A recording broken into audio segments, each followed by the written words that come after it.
আসসালামু আলাইকুম আমার প্রিয় শিক্ষার্থীরা কেমন আছেন? আশা করি সবাই ভালো আছেন।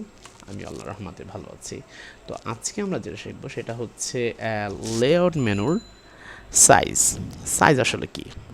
সাইজ হচ্ছে একটা পৃষ্ঠার একটা মাপ। সাধারণত যে আমরা যে কাজটা করি সেটা তো আউটপুট করতে হবে বা বের করতে হবে প্রিন্ট করে। সেই কাজটা হচ্ছে একটা সাইজ থাকে, ধরেন একটা পেজ থাকে। সাধারণত আমরা দোকানে গিয়ে বলি ভাই আমাকে একটা অফসেট পেপার দেন তো বা A4 পেপার দেন তো, কিন্তু আমরা সাধারণত এটা বুঝি না বা এটা খেয়াল করি না আসলে এটা কি।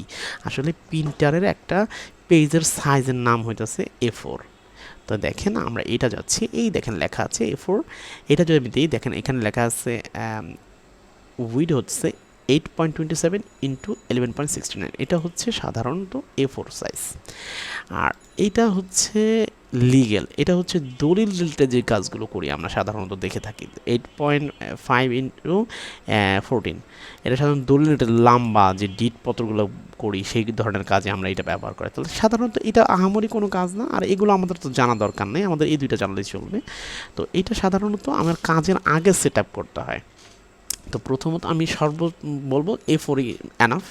তো তারপরও মাঝে মধ্যে আপনার লেগেলটা লাগতে পারে, তো মাঝে মধ্যে লেটারও লাগে, বাট এটা নেসেসারি না। অ্যান্ড বর্তমানে সবাই A4টাই ব্যবহার করে, তাহলে আপনি A4টাই জেনে নেবেন।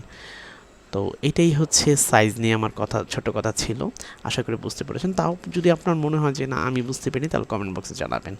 ধন্যবাদ, ভালো থাকবেন।